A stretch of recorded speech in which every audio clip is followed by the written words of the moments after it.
The security camera at Ironclad Fitness, located at 847 Monroe Street in downtown Metro City, recorded the timestamp at exactly 6:15 p.m. on November 14, 2024. Maya Larson swiped her key fob, the magnetic reader emitting its familiar beep. She wore navy leggings and carried her turquoise gym bag over one shoulder, phone in hand, scrolling through messages as she passed through the turnstile.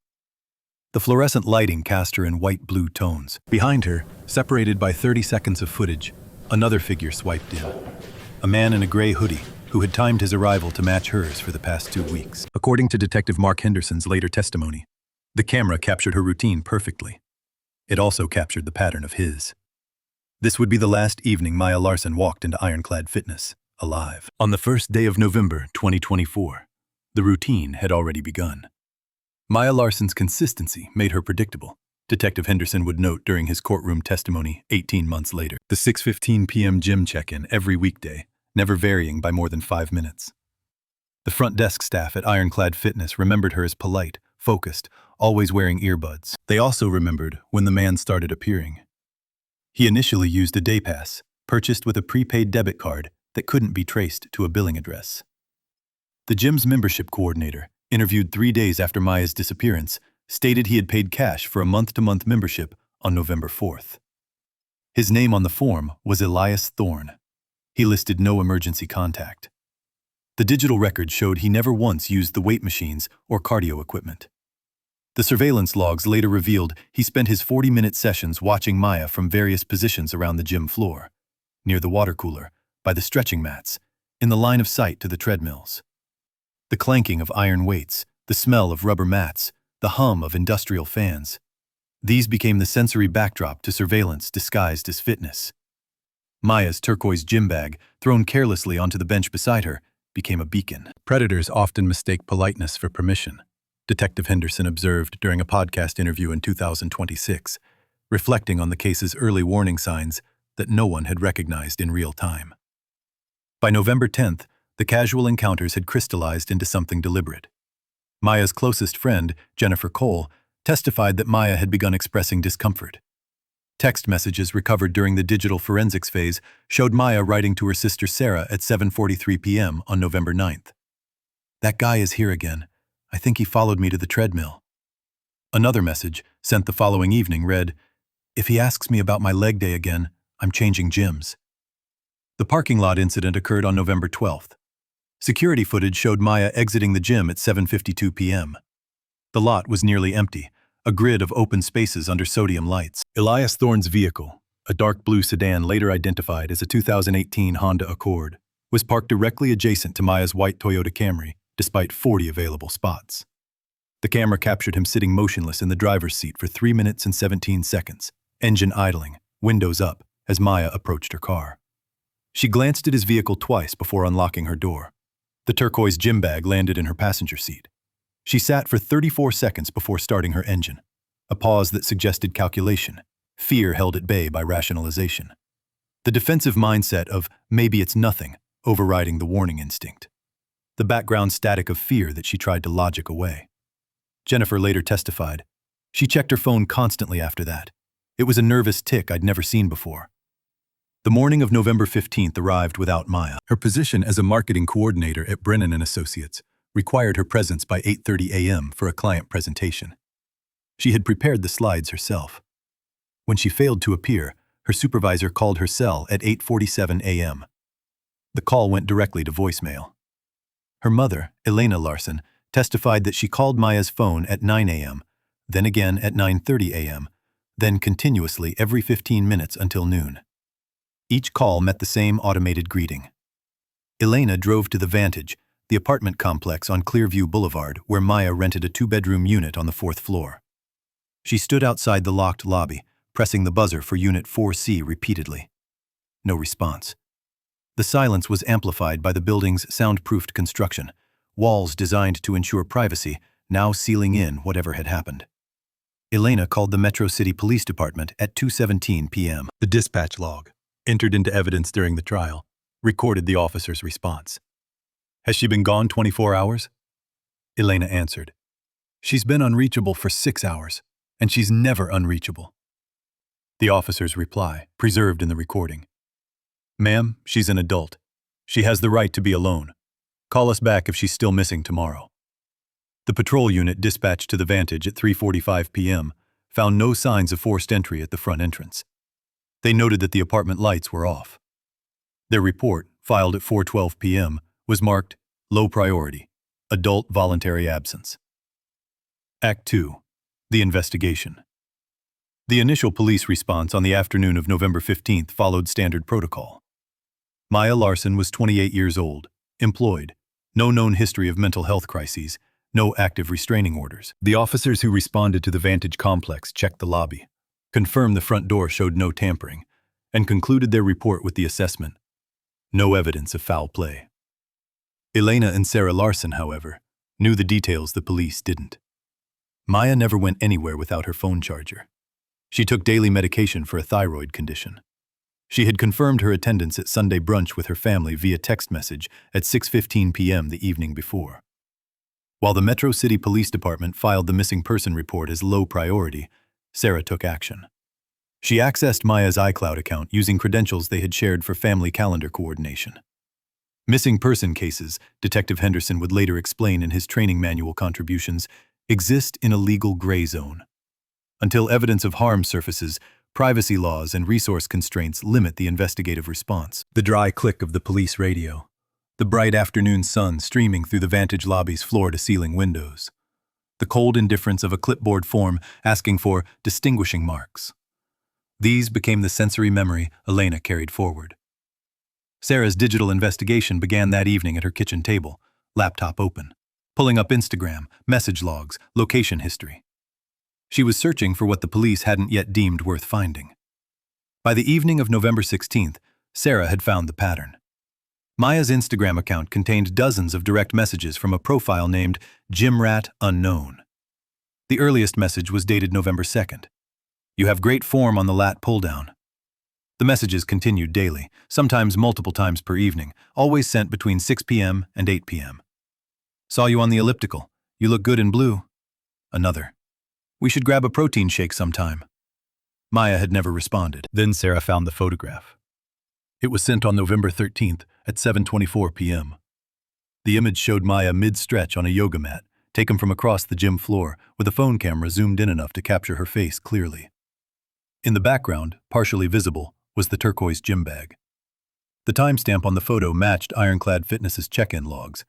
Jimrat Unknown had sent the message while standing 10 feet from Maya, watching her in real time. Sarah screenshot every message, saved the photograph, and compiled them into a PDF. She brought the document to Metro City Police Department's precinct at 9:35 a.m. on November 17th. The desk sergeant reviewed it, then escalated it to the detective division. By 11 a.m., Maya's case had been upgraded from low-priority missing person to endangered missing, possible stalking. Detective Mark Henderson received the file at 11:47 a.m. His first action, documented in the case log, was to subpoena Ironclad Fitness's membership database and security camera footage. "The internet never forgets," Henderson said during his TED Talk on digital forensics in 2025, "even when the suspect deletes the app." Detective Henderson cross-referenced the Instagram message timestamps with the gym's electronic access logs on the afternoon of November 17th. Every message sent by Jimrat Unknown correlated with a check-in time for one specific membership ID, 4782-Thorn. The account belonged to Elias Thorn, age 34, no listed employer, address on Maple Grove Avenue, approximately 3 miles from the Vantage. Henderson ran a background check through the National Crime Information Center database. Thorn had a record. 3 years prior, in a neighboring state, a woman named Rebecca Stein had filed a restraining order against him for harassment and stalking. The order had expired. There had been no further legal action. Henderson dispatched 2 patrol units to Thorn's address at 4:15 p.m.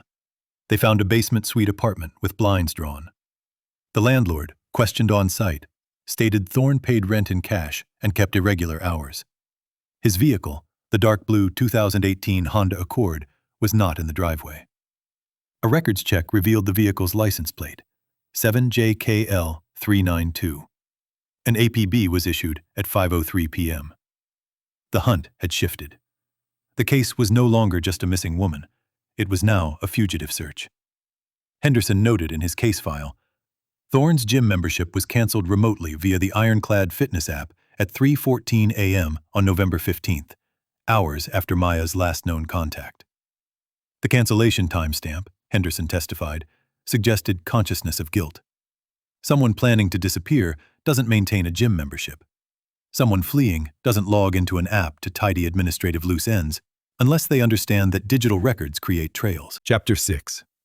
While patrol units canvassed the city for Thorne's vehicle, forensic investigators arrived at the Vantage complex at 6:30 p.m. on November 17th. They bypassed the main entrance and focused on the building's secondary access points. The fire escape ran along the eastern wall, equipped with a motion sensor camera installed after a burglary 2 years prior. The building manager provided the DVR footage. Technician Laura Mendez reviewed the recordings frame by frame. At 9:15 p.m. on November 14th, the camera's motion sensor triggered. The footage showed a figure moving against the brick exterior, partially obscured by shadow. The person was male, average height, wearing a dark jacket and carrying a heavy duffel bag. He wasn't breaking in. He was exiting through a maintenance door that should have been locked. Mendez rewound the footage. At 7:48 p.m., the same figure had entered through the same door. The maintenance door's lock had been compromised. A piece of duct tape placed over the latch mechanism prevented it from engaging. The technique was common in residential burglaries.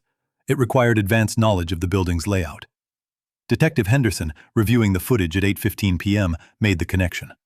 Thorne had scouted the Vantage just as he had studied Maya's gym schedule. The grain of brick on the monitor screen, the electronic hum of the DVR server in the building's security office, the silence of the investigators watching the playback. These formed the atmosphere of realization. He didn't just follow her, Henderson said.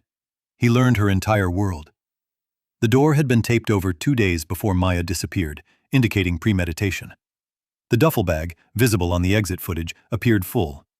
Detectives executed a search warrant at Maya's apartment at 10:45 p.m. on November 17th. Building management provided keys. The team entered with forensic photographer Dennis Coe documenting every room. The living room appeared undisturbed. A magazine lay open on the coffee table to an article about coastal vacations. A coffee mug sat on the kitchen counter, half full, contents gone cold. The bedroom told the different story. The bed had been stripped to the mattress. The nightstand was askew, knocked approximately 6 inches from its original position based on carpet indentations. Lead forensic investigator Maria Delgado sprayed luminol across the floor. Under UV light, the room transformed. Drag marks glowed spectral blue across the hardwood, leading from the bed toward the door. The pattern had been scrubbed with bleach. The chemical disrupted the blood's oxidation, but couldn't erase it entirely. In the corner, shoved behind a dresser, they found the turquoise gym bag. The shoulder strap was torn completely through. Inside, a water bottle, wireless earbuds, a gym towel, and Maya's wallet containing her driver's license and credit cards. Delgado photographed the bag from multiple angles, then bagged it as evidence. A fingerprint technician lifted a single latent print from the interior side of the apartment's door handle using cyanoacrylate fuming. The print was clear enough for comparison.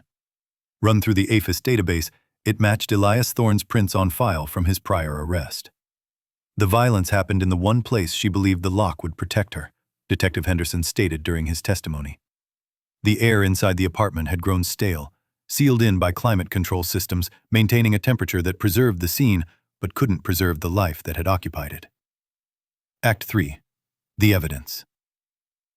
Elias Thorne was apprehended at 11:35 a.m. on November 19th at a roadside motel 40 miles from the state line. A patrol officer running license plates in the parking lot flagged the Honda Accord.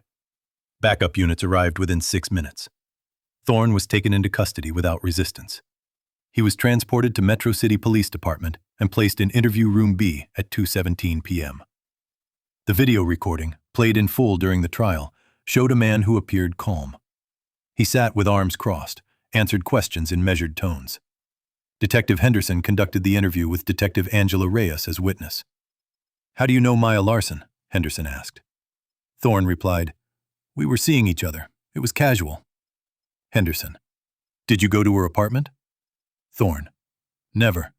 She wanted to keep things private." Henderson placed a photograph on the metal table, the turquoise gym bag, torn strap visible. Thorne's eyes moved to the image. His posture shifted. He uncrossed his arms, placed his hands on the table, then pulled them back to his lap. A micro-expression of recognition, followed by suppression. "This was found in her apartment," Henderson said, "along with your fingerprint on the inside of her door handle." Thorne was silent for 19 seconds. The video timestamp captured the pause. "I want a lawyer," he finally said. The interview concluded at 2:51 p.m.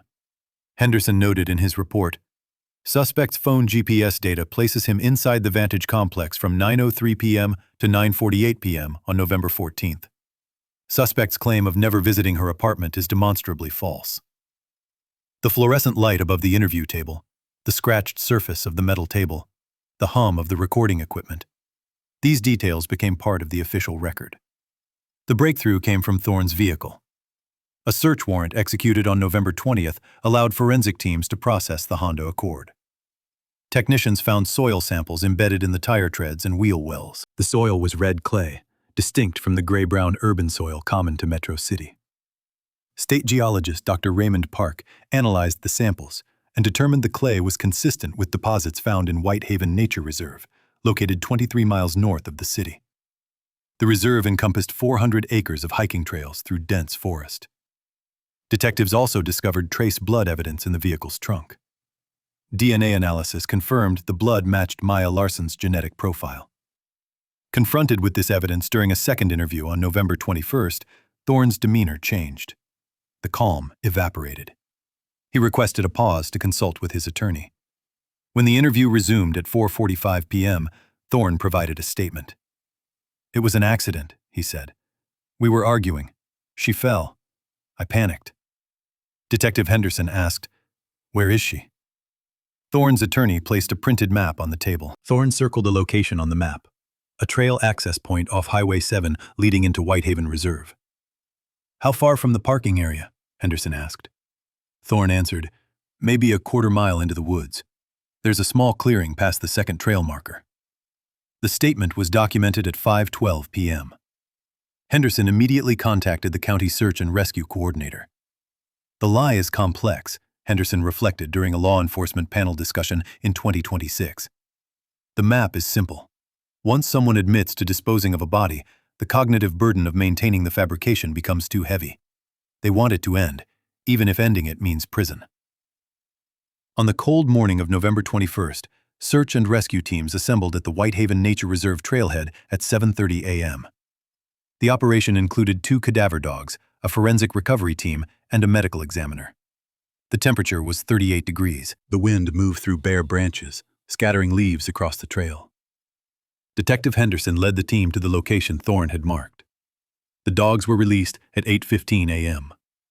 At 10:42 a.m., one of the handlers, Officer Michelle Torres, signaled.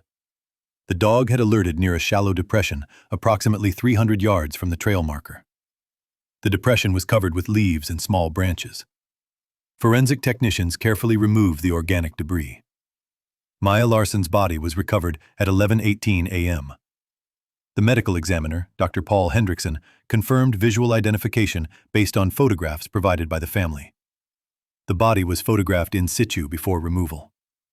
Dr. Hendrickson supervised the transport to preserve chain of custody.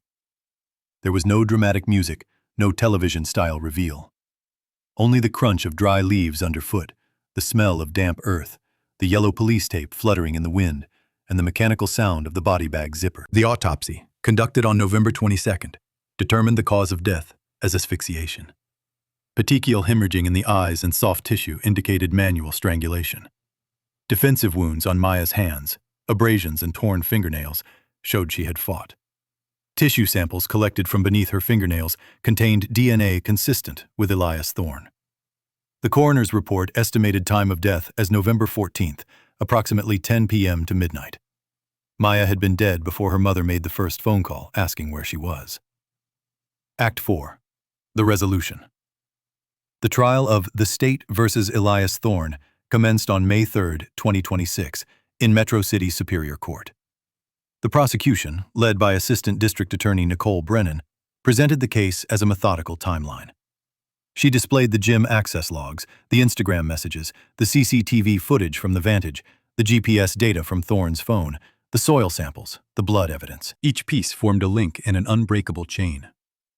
The defense attorney, Marcus Holloway, attempted to argue that Thorne's actions were driven by emotional distress, that Maya had invited him to her apartment, that the death occurred during a heated argument, manslaughter, not premeditated murder. The prosecution countered with the maintenance door evidence. The duct tape placed over the latch 2 days before the killing demonstrated planning. The gym membership cancellation at 3:14 a.m. demonstrated awareness of guilt. The lies told during the first interrogation demonstrated consciousness of wrongdoing. The jury heard testimony from Maya Larson, from Sarah Larson, from Detective Henderson, from forensic analysts, from the medical examiner. The turquoise gym bag was entered into evidence as Exhibit 4A. It sat on a table in the center of the courtroom, torn strap visible to everyone. The jury deliberated for 4 hours and 17 minutes. On May 17, 2026, they returned a verdict. Guilty on all counts: stalking, burglary, and first-degree murder. Elias Thorne showed no emotion as the jury foreman read the decision. The sentence, delivered by Judge Maria Castellano on June 2, 2026, was life in prison without the possibility of parole. The courtroom was silent, except for the quiet sobbing of Maya's mother, seated in the second row. The documentary concludes where it began, with surveillance footage. The camera at Ironclad Fitness shows Maya Larson for the last time. She is walking through the turnstile at 6:15 p.m. on November 14, 2024. She carries her turquoise gym bag. Her phone is in her hand, the blue light illuminating her face. She is typing a message. Behind her, 30 seconds later, Elias Thorne swipes his key fob and follows. She does not look back. The footage cuts to the parking garage camera at 7:52 p.m. Maya exits the building, walks toward her white Toyota Camry, glances at the dark blue Honda Accord parked next to her despite the empty lot. She pauses before getting into her car. The footage shows her sitting in the driver's seat for 34 seconds. Then her brake lights illuminate, and she drives away. The camera holds on the empty parking space. The timestamp continues. 7:53 p.m. 7:54 p.m. 7:55 p.m. Another cut. The Vantage building camera shows Maya entering the lobby at 8:31 p.m. She uses her key fob to access the elevator. The doors close. The elevator indicator light rises. 1, 2, 3, 4. The camera angle shifts to the hallway of the 4th floor. The elevator opens. Maya steps out, gym bag over her shoulder, walking toward Unit 4C. She unlocks her door. She enters. The door closes behind her. The hallway is empty. The timestamp freezes at 8:43 p.m., the exact moment she crossed the threshold of what should have been safety. The screen fades to black. A single line appears. We teach women to watch the shadows, but we rarely teach men not to be the ones hiding in them.